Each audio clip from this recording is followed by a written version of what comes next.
Please sir, എന്നെ വിശ്വസിക്കണം. ഞാൻ മാഡത്തിനോട് എല്ലാം വിശദമായി പറഞ്ഞത്. സമയം ഒരുപാട് കഴിഞ്ഞു. എത്രയും പെട്ടെന്ന് അവിടെ ഹോസ്പിറ്റലിൽ കാശ് അടച്ചാലേ ഏട്ടന്റെ സർജറി നടക്കൂ. സമയം വൈകിട്ട് എത്ര കാശ് കിട്ടിയിട്ടും പ്രയോജനം ഉണ്ടാവില്ല. പ്ലീസ് എന്നെ ഒന്ന് സഹായിക്ക്. ഇനിയും സംസാരിച്ച് നിൽക്കാൻ നേരമില്ല. Please sir, please. നോക്ക്, കാര്യമില്ല, മനസ്സിലായി. കാശ് തന്ന് നിന്നെ സഹായിക്കാൻ ഞങ്ങൾ തയ്യാറുമാണ്. ഇന്ന് തന്നെ സർജറി നടന്നില്ലെങ്കിൽ നിന്റെ ഏട്ടനെ തിരിച്ചു കിട്ടില്ല എന്നും അറിയാം. സമയം വിലപ്പെട്ടതാ. നിന്റെ ഏട്ടന്റെ ജീവൻ രക്ഷിക്കേണ്ടത് നിന്റെ ഉത്തരവാദിത്വമാണ്. എല്ലാം മനസ്സിലായി. ഞങ്ങൾ മനുഷ്യരല്ലേ, മനുഷ്യന്റെ സങ്കടങ്ങളൊക്കെ ഞങ്ങൾക്ക് മനസ്സിലാവും. പക്ഷേ എന്ത് ധൈര്യത്തിലാ നിനക്ക് ഞങ്ങൾ വീണ്ടും കാശ് തരുന്നേ? അത് മാത്രമാണ് ഇപ്പോഴും മനസ്സിലാവാത്തത്. എന്നെ വിശ്വസിക്കണം. മുമ്പത്തെ പോലെ അല്ല. നിങ്ങൾ പറയുന്ന എന്തും ചെയ്യാൻ ഞാൻ. എത്രയും പെട്ടെന്ന് ഹോസ്പിറ്റലിൽ പണം അടച്ചാൽ മതി. വിസ്മയ, ഇന്നിപ്പോ ഞങ്ങൾ എന്തു വിശ്വാസത്തിന്റെ പേരിലാണ് നിനക്ക് കാശ് തരേണ്ടതെന്ന് പറ. ഇതുപോലെ ഏട്ടൻ ജയിലിലായപ്പോ ഞാൻ പറഞ്ഞതെല്ലാം അംഗീകരിച്ച് എഗ്രിമെന്റിൽ വരെ ഒപ്പിട്ട് 1 കോടി രൂപയും വാങ്ങി നീ നിന്റെ ഏട്ടനെ ജയിലിൽ നിന്ന് ഇറക്കിയതാണ്. ചേച്ചിയുടെ വിവാഹത്തിനുള്ള ഒരുക്കങ്ങൾ നടത്തി, പ്രശ്നങ്ങളെല്ലാം തീർത്തു. പക്ഷെ പിന്നീട് അതെല്ലാം മറന്ന് അന്ന കുര്യനെയും കൂട്ടിയാ നീ ഇവിടെ വന്നത്. എനിക്കൊന്നും അറിയില്ലായിരുന്നു. കാശ് ജോലി കിട്ടിയിട്ട് തിരിച്ചു തരാന്നൊക്കെ പറഞ്ഞ് കയ്യം വീശി നീ ഇവിടുന്ന് പോയത് ഓർമ്മയുണ്ടല്ലോ. അന്ന് നിനക്ക് വേണ്ടി ഞങ്ങളെ ജയിലിനകത്താക്കുമെന്ന് വരെ അന്ന കുര്യൻ പറഞ്ഞു. നീ കേട്ടതാണ്. മാഡം പ്ലീസ്, അതൊന്നും ഇപ്പൊ പറയരുത്.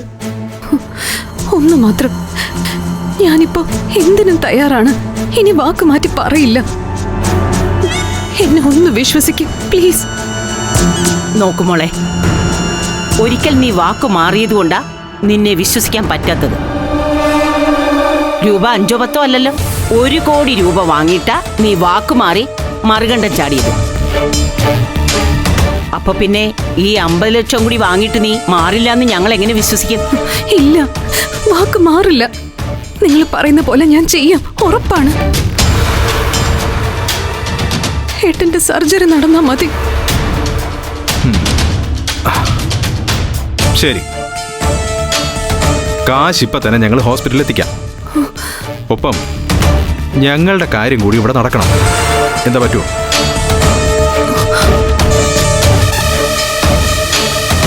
എന്ത് കാര്യം? സരോഗസിയുടെ ഫസ്റ്റ് സ്റ്റെപ്പ്. എന്താ, സമ്മതിക്കാമോ? അത് പിന്നെ കാശടച്ച് ഓപ്പറേഷൻ കഴിഞ്ഞിട്ട് നിങ്ങൾ പറയുന്നിടത്ത് ഞാൻ വരാം. എന്താ, അത് പോരെ? പറ്റില്ല. നീ ഇപ്പൊ തന്നെ ഞങ്ങളുടെ കൂടെ ഇവിടുത്തെ ഹോസ്പിറ്റലിൽ വരേണ്ടി വരും. ഏട്ടന്റെ സർജറിക്കുള്ള കാശ് അവിടെ ഹോസ്പിറ്റലിൽ എത്തിക്കോളും.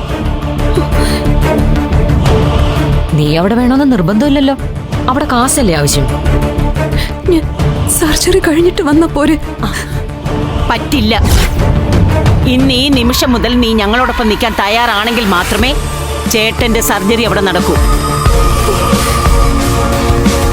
അതെ, എന്ത് വേണമെന്ന് നീ തീരുമാനിക്കേ. പറ്റില്ലെന്നാണെങ്കിൽ ദേ അവിടെ വാതിൽ തുറന്നു കിടക്കുകയാണ്. ഇവിടെ കയറി വന്നതുപോലെ നിനക്ക് മടങ്ങിപ്പോവാം.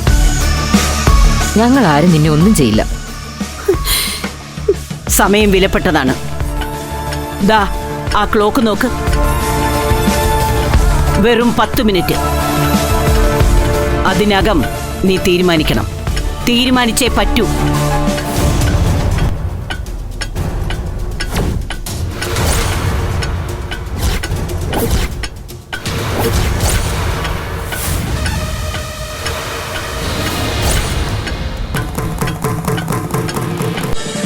ഫ്ലവേഴ്സ് ഒരുക്കുന്ന കാഴ്ച വസന്തം യൂട്യൂബിൽ പ്രേക്ഷകർക്ക് ലൈവായി കാണാം. ഫ്ലവേഴ്സ് കോമഡിയിൽ ജോയിൻ ചെയ്യൂ, ആസ്വദിക്കൂ.